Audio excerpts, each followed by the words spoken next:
Oh, hey, didn't see you there. Hey, welcome to another episode of Ant-Archy. I honestly tried to find my glasses and I couldn't find them, but it's okay because today we're going to talk about manhood. Now, if you were part of last week's episode, we talked about men's mental health. Men's mental health is a serious problem that not a lot of people like to bring up, not a lot of people like to talk about. But here on Ant-Archy, we talk about it every year.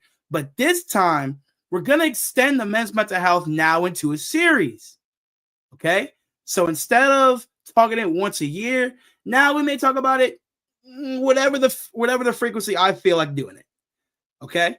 So again, today we're going to talk about manhood and how you can become a better man in these 4 different aspects. Okay? I have 4 different questions, and the one person helping me today is Roman Dixon. Let's bring him onto the stage, Mr. Dixon. Hi. Hello, sir. Don't ever do that again. Now with fruity. Take that fruity stuff somewhere else. All right. I don't roll that way. Okay. What if you want to be fruity, keep it at home. The only fruit I like is strawberries, pineapples, grapes. No, pineapples are good. They're pineapples, grapes, apples, oranges. Yes. Bro, tangerines. Listen to me. If you gave me the opportunity, I would sit here with a full bowl of like grapes and pineapples and kill the whole thing. All right. I feel that. No. Like for me, cold grapes, demoing. Oh yeah. Pineapples, wait, demoing. Hold on. This is a very serious question for our friendship. If you say the wrong answer, I'm gonna block you right now. The red grapes or the green grapes? Both. Anyway. You can't go wrong with their cold. They're delicious. Okay. But the green ones are better. But anyway, we're getting off track. They're sweet. Let's start out with this manhood episode. Okay? We're going to talk about what are some different aspects of being a man that maybe you should think about. Or maybe something you didn't know that everybody has. It's totally okay to listen to your elders and listen to your older brothers, your teachers, your barbers, your coaches. Please. They are men themselves and they've been through what they've been through because that's how they were made today. So here's the first question. This first question is it's about real strength. Not only being strong, but real strength meaning like for emotions, for your thoughts, for your mental.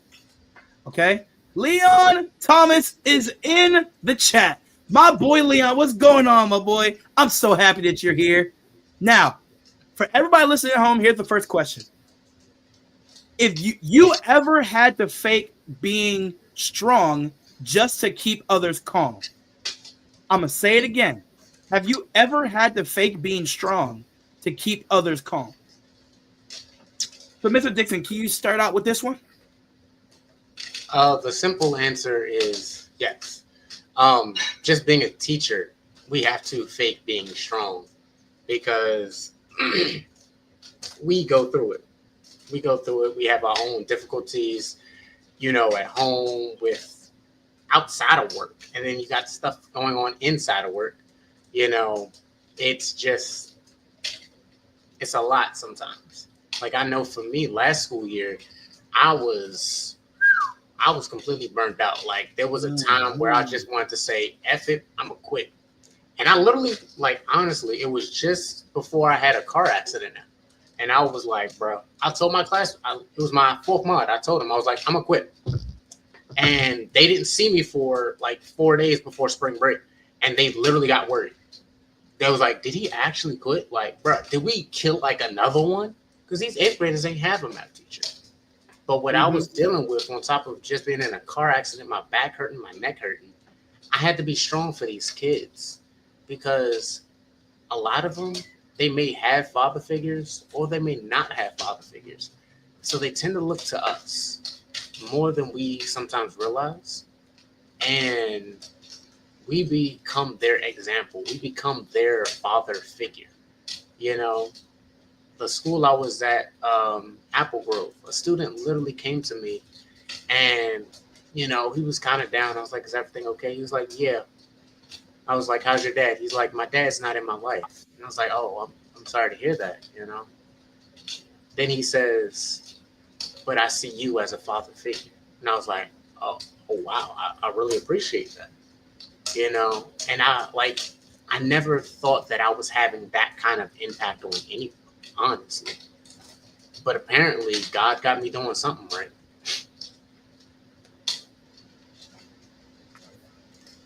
Doesn't he? Don't we all? He has a plan for all of us. Yeah. So now for me, hey, can I get in the shot too? And I'm trying to look at him. Hey, you know. Jeez, no. Come on. This is my show. Why do you get more showtime than me? This is unacceptable. Okay. Oh no, it's acceptable. Keep doing what you're doing. Man. Your time is up. Hush.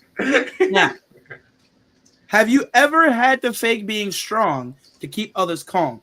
Now, as a coach, I deal with this so many times. So even yesterday, I had to deal with this yesterday. But I think I want to stay with your teaching example because I think that will hit a little bit more home. So for those of you who don't know, I am now a math teacher in PG County, and I have been through the absolute ringer. When I say I have seen the ups and downs and middle points, but then the absolute like bottom pits of Tartarus, but then I've also reached the gates of heaven with teaching. It's like it's so many roller coasters every day.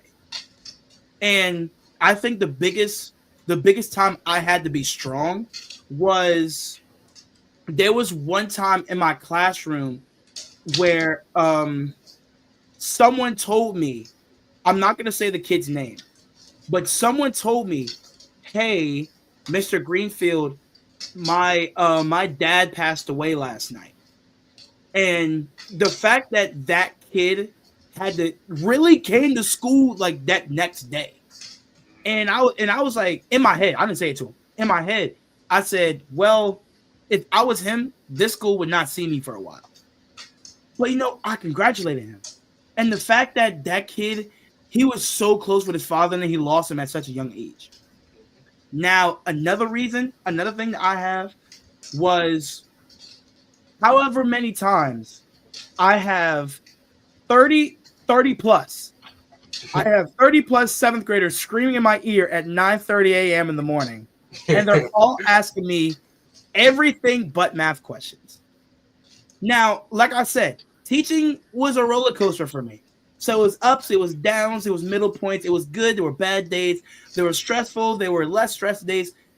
It happens. It happens for the most of us. But the way that I handled that, it's like I didn't think about, I'm gonna wait till 4:30 till I get off to really go out. What I did was I just sat back and I just stared off into space. I'm so serious. I really sat there, hands crossed like this, and I stared off into space. Well, I have all that noise going out. My thoughts are running free, like in that classroom. And I'm like, so what's a new way I can reach the kids? Because instead of me yelling, screaming, hey, sit down, hey, put your book bags away, and you can't have this, you can't have that, food away, phones away, instead of me screaming every day, because I don't want to do that. I even tell my parents I don't like to be screamed at, and I'm 24. I don't like to be screamed at. I don't like to be fussed at. So I try, you know what, let me try a more mellow tone. So if a kid is coming to me, and it's like, hey, this kid did this, somebody did this. Somebody walk in the room, total chaos, right? I'm just sitting here and I'm not going crazy. I'm gonna sit here and just let it play out.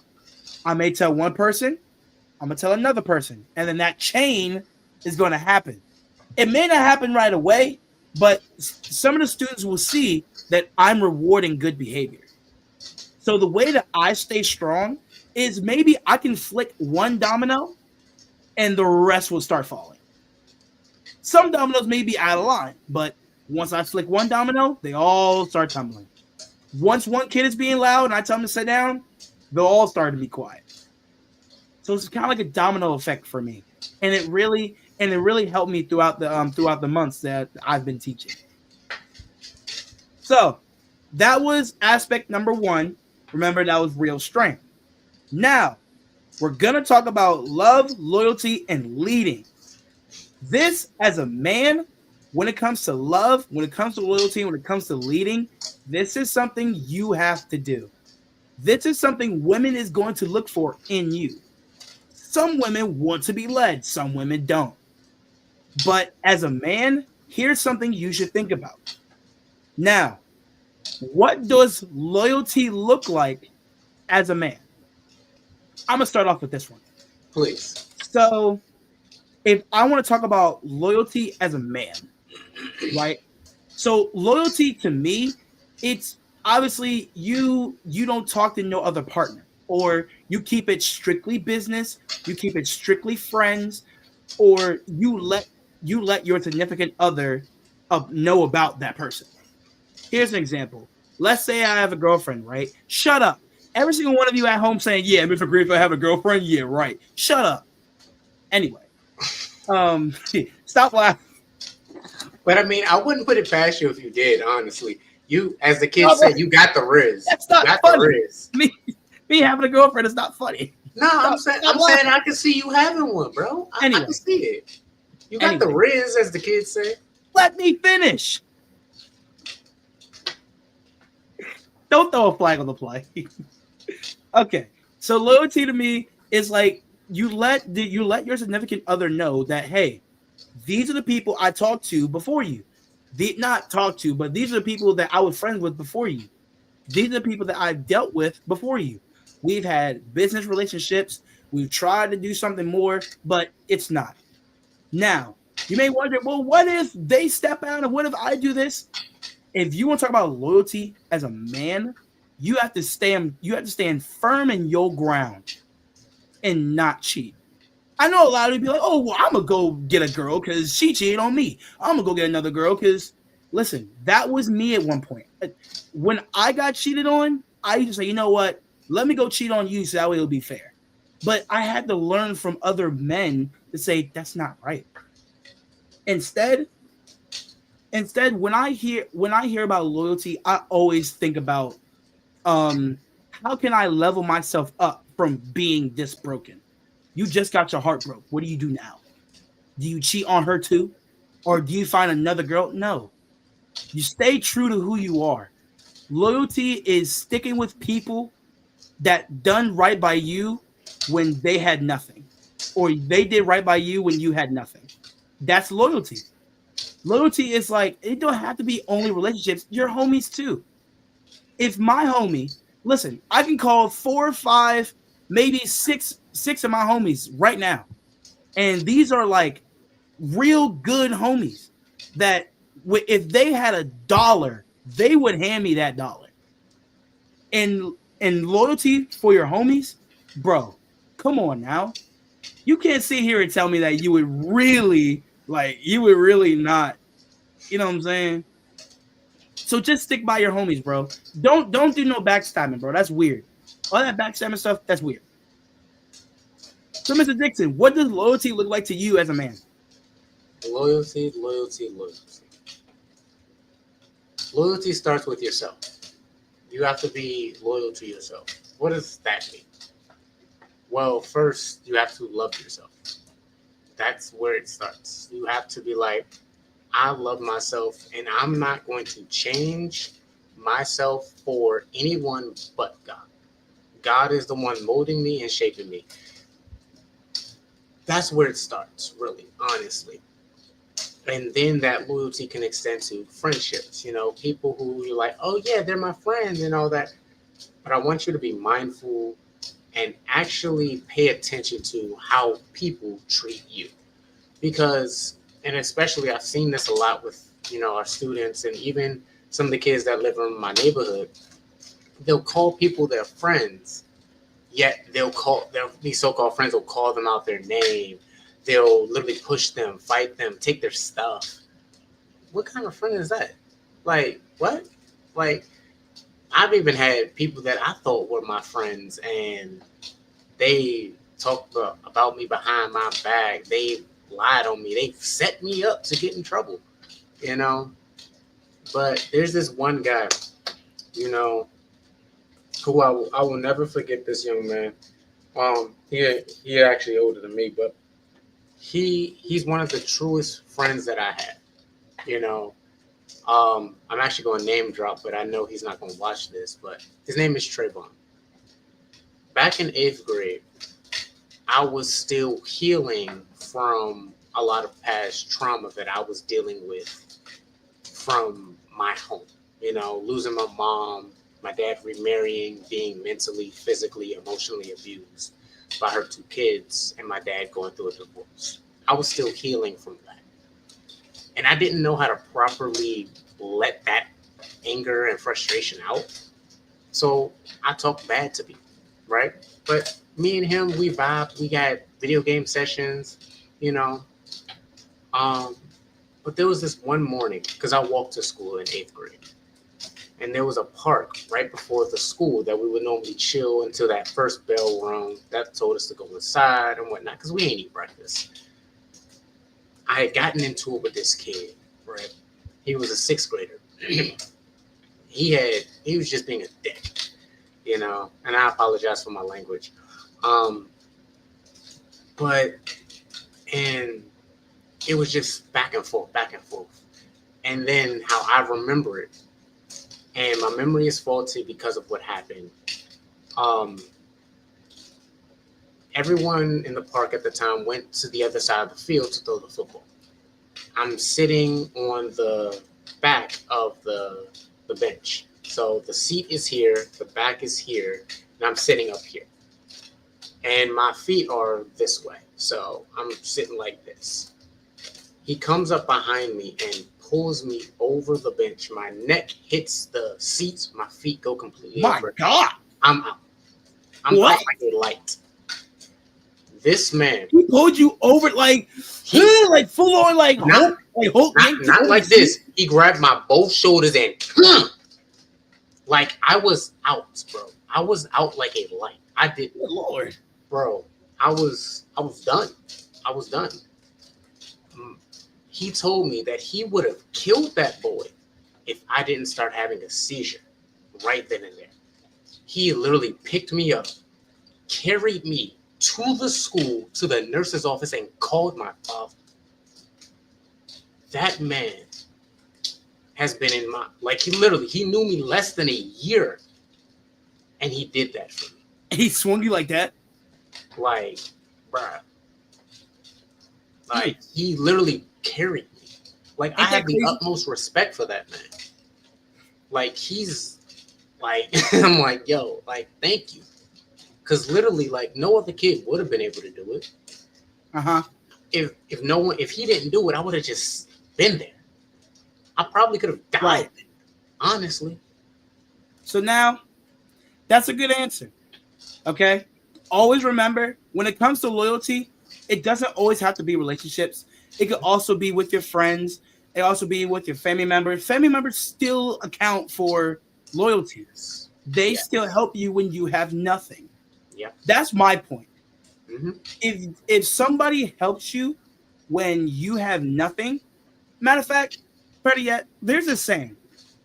This one's mostly used in relationships, but there's a saying that if someone has 100,000 and they give you $100, but I gave you $20 when I had lint in my pocket, it was really in a song, but I say it's no the same.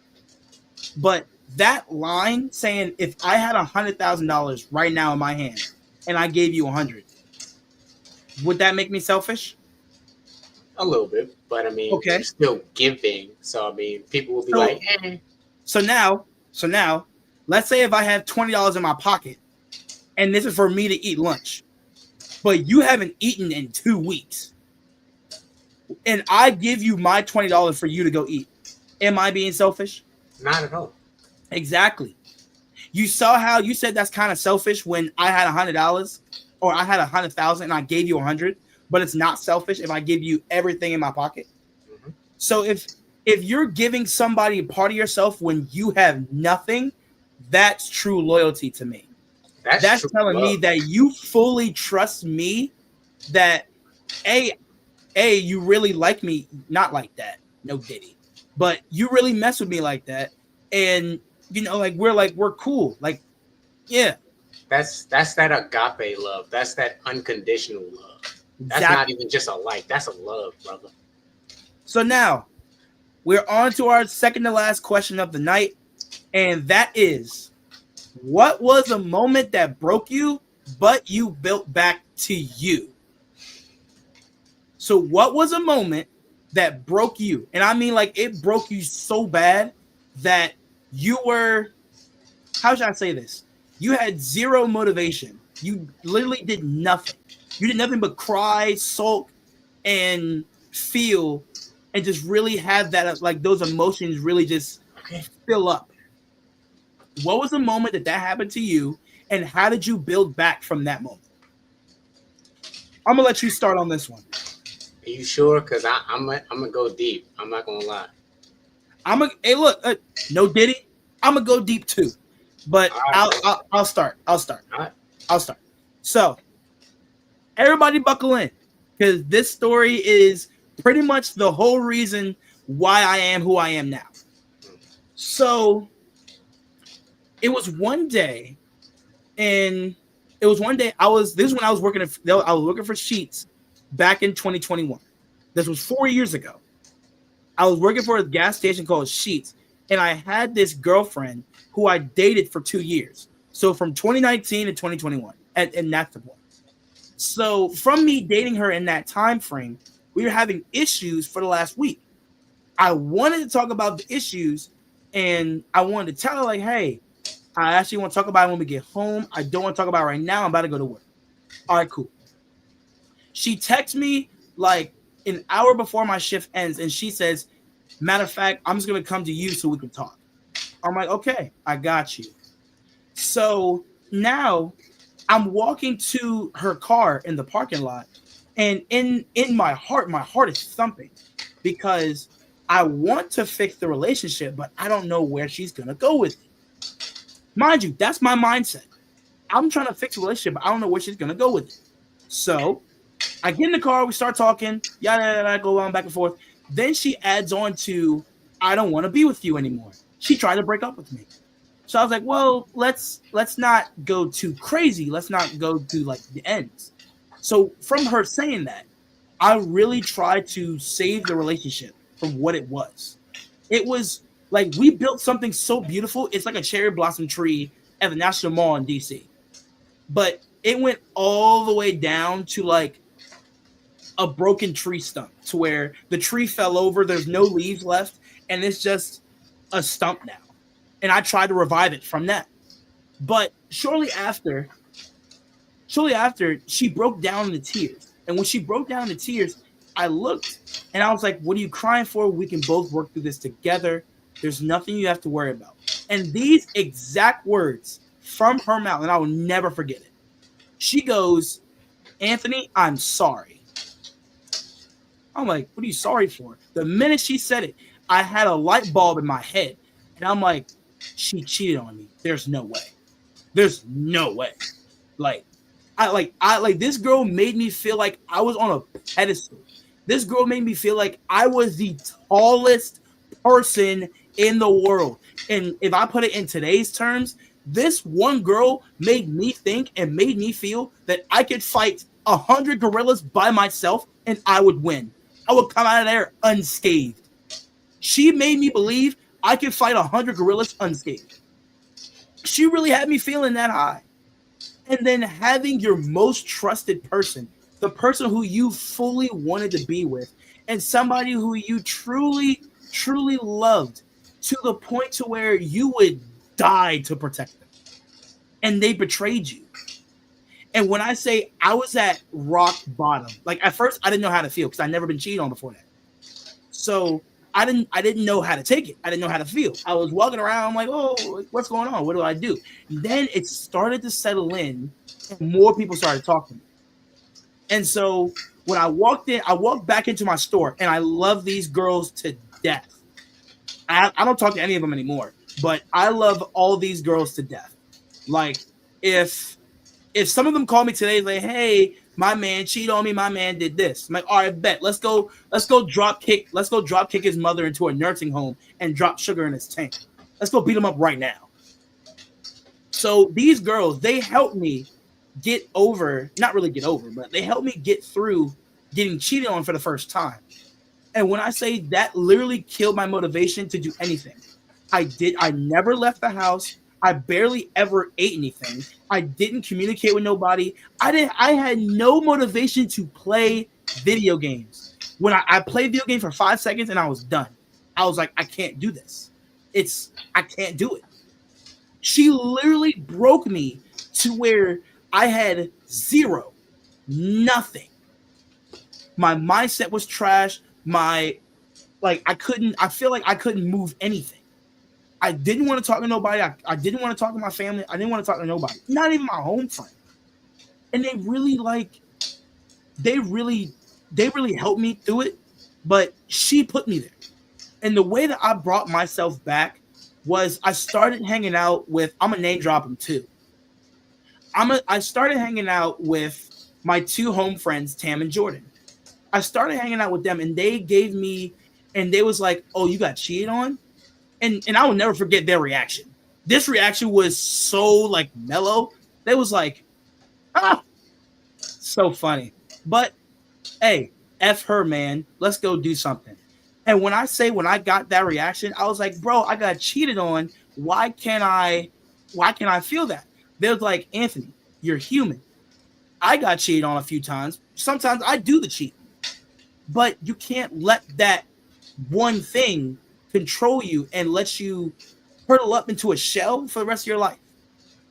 So, and the way that I built myself back is that I started taking little steps to it. First of all, I blocked her on everything. I threw away and I burned everything of her. And yeah. So, and another way I built myself back, I got in the gym. I got me a gym membership. And when I say I took out all my anger on the weights, I was squatting 315. I was benching 275. Like I was really taking my anger out on the weights. And the way that I really built and the way that I really moved all that anger and turned it into motivation and turned it into success, I see that as, you know what? You opened my eyes to tell me that no matter who I trust, no matter who I love, and no matter who I commit myself to, they can still do me dirty at the end of the day. That taught me to not put anything past nobody. And I hope that story, I hope that little clutchy yap session, I hope that shared with something too. Because I know a lot of you out here are saying, oh my God, I love her. She's amazing. She's the one. And I'm telling you right now, she will do you dirty. She may even wake up one day and say she don't want you. She's going to say it. It's going to happen to the best of us. It's going to happen to everybody. That's my yap session, dog. Oh my God. I thank you for your vulnerability. And I'm gonna be vulnerable as well. Arigato. I'm gonna let you be vulnerable for 5 minutes. I took up a lot of time. I'm gonna let you be vulnerable for 5 minutes. Starting now. So the thing that broke me was kind of a combination of what I've already talked about. When I was 3 going on 4, my mom passed away due to breast cancer. I didn't really know. I probably have maybe 2 memories of my mother, right? Didn't really know how to deal with that at a young age. And probably about when I'm 8, 9, maybe 10, my dad remarries for 3 years. We move out to Lanham, and she has 2 kids. A boy and a girl. 1 year. The boy was younger than me. The girl was older than me. And my former stepbrother, my former stepsister, and even my former stepmother would mentally, physically, emotionally, and verbally abuse me. Tell me I'm not good enough. Tell me I'm not smart enough. Tell me that I wasn't loved. Like, this went on for roughly about 2.5 years. And I was suicidal. I still remember standing in the apartment with a knife debating if I should cut my wrist because I couldn't deal with it. And on top of that, I'm being bullied at school. Like, I'm just like, I don't know what to do. I genuinely don't know. Honestly, I still don't know what had me put that knife back. I remember telling my dad and him getting me into therapy because they thought the root problem was the death of my mom. Granted, yes, that did play a big factor into it, but the mental abuse, the emotional abuse, the physical abuse, like I literally had to, like, every day coming home from school, I would fight with my little brother. Like, and at that time, he was stronger than me. Like, he was only a year younger than me, but he was stronger than me. Like, those fights got brutal at times. Like, I can't even count how many times I cried myself to sleep. How many times I went to my aunt's house and literally begged my dad to let me live with her because I didn't want to deal with my former stepbrother, stepsister, or stepmother. I was I was literally at ground zero. Like, I was thankful that I had a bed, I had clothes, I had, a game system, but I wasn't happy. And that led to the past event that I told you about, me getting pulled over that bench. You know, like, I was just numb to a lot of things. What helped me to come back was meeting that friend Trey. And then as I transitioned through to high school, just meeting, like, God literally put people around me that genuinely cared about me, that would check up on me. And then I remember my freshman year of high school, there was this um, club. It was called Alpha Omega. And they said that it was free food. And I was like, ooh, let me go there. It was every Wednesday. That started getting the word into me, like God's word. And that's how it built me up. You know, God surrounded me with people that not only cared about me because I could give them something or I could do something for them, but they cared about me as a person. They saw that I was broken at that time, and they helped me to pick myself up, stand up, dust myself off, put those pieces back together. And it's just something that I'm really grateful for, because if it wasn't for them, probably ninth grade year I would have taken my life again, because I wasn't there. I wasn't there. And now students ask me, why are you so happy? Why are you so jolly? I'm like, it's how I get through the day, because I've been at that deep pit of hell. I've been there. I've experienced it. And most people, they think I've never experienced nothing. They think they think that I don't understand where they are at. They think that I don't understand not wanting to forget. Not wanting to forget. Wanting to physically go there and, years later, and punch them, fight them, curse them out, shoot them. I've had those thoughts. I've had that anger. But I'm so glad that God gave me an outlet through video games. He gave me an outlet through art. He gave me an outlet through poetry. All throughout high school, I was writing poetry.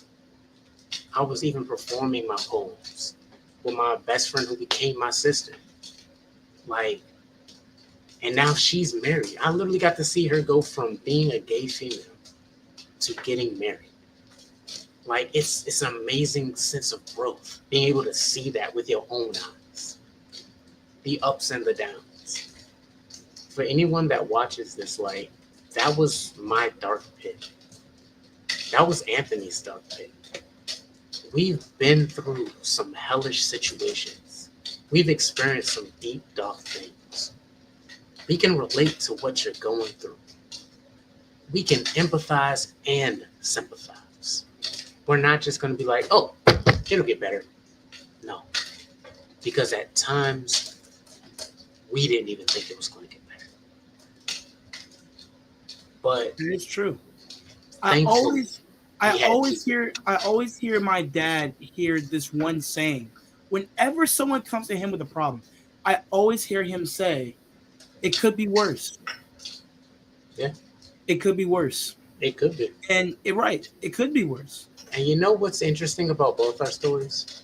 Is a common denominator. What? The people that were around us. Yeah. The people that if you don't have a good support group, if your friends can't help you, your family can't help you, if you don't have a trusted adult or like some trusted friends that can help you, then A, you should definitely find some. And two, there's always somebody that cares out there. Yeah. Even you think nobody's on your side, somebody is. Yeah. There's 7.5 billion people on this earth, and just one will fully take your side because they understand. They know what it's like to live in that situation that you're going through. Yeah. Just like in me and Roman's stories, we both had supporting groups around us because they know what we were going through. They knew what we needed. They knew how to get us back to where we need to be. Okay? So this has been a powerful, and I mean powerful episode. I hope everybody learned something and actually they reflect on themselves. Some of you aren't even old enough to even go through the deepest of pits. But also there is somebody out there that has it worse than both of us, and they're younger. Mm-hmm. There's somebody out there that has it worse than you watching right now. And they may be a lot old, and they may be a lot younger. But we're gonna end the episode like this. I want you to finish this sentence. A real man is. Okay? A real man is. So what is a real man to you? Roman, I'm gonna give you a minute. What is a real man to you? You have 1 minute. To me, a real man is a person that loves himself and can show that love of God towards everyone and is able to admit when he's wrong, take that accountability, and actively do his best to be better. If he can be better for himself, he can impact and change the lives of those around him. And we all have a circle of influence, whether it's gigantic or small. We can change someone's life just based off like our testimonies. Like even the stories that we told, they can change someone's life. They can give someone hope. They could save someone's life. That is an amazing answer. I really appreciate you for that. Now, 1 minute for me, and now. So a real man to me is someone who you can depend on. Someone who is not only a rock, but he's somebody you look up to. He's somebody that you envision yourself that you could be. A real man is somebody that leads by example. If I'm going to lead behind you, if I'm going to be behind you, are you going to show me the right way? Are you going to show me what I need to do, what I can't do, and what I'm not allowed to do, but what you advise me not to do? A real man leads by example, and a real man is definitely going to make sure that everybody around him is good. A real man is somebody who I think of as not only a provider and a protector. No matter what happens, they're like a shield when 1,000 swords, bullets, spears come your way, you think of them and they're your shield, whether they're physically in front of you or they're in your head. They're mentally in front of you. They're going to push you to be a better person forever and always. They are never going to leave you astray.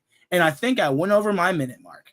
But that is the way we end today's episode. So thank you everybody for watching today's episode of Ant-Archy. Remember, you can catch my Ant-Archy my Ant-Archy streams Saturdays at 8 o'clock. Okay? I made it late enough to where a lot of you are at home. So if you're not watching, that's your fault. 2, share this stream with a friend and please tell everybody that I'm live. I would highly, highly, highly appreciate you. I love support for everybody that's been watching me ever since I blew up. Not blew up, but ever since I started the streaming stuff, whether if I have 0 viewers, have 2, have 10, have 30, I'm going to do what I do best. Somebody in the future is going to come back to this video and say, I thank you for this information. Somebody needs to hear this. Sometimes these topics aren't talked enough, but we talk about them on Ant-Archy though, because that's what the show's about. We're going to talk about what other people don't want to talk about. All right? So stay tuned. Everybody stay blessed, stay passionate, and stay positive, guys. I'll see you later. Whoop.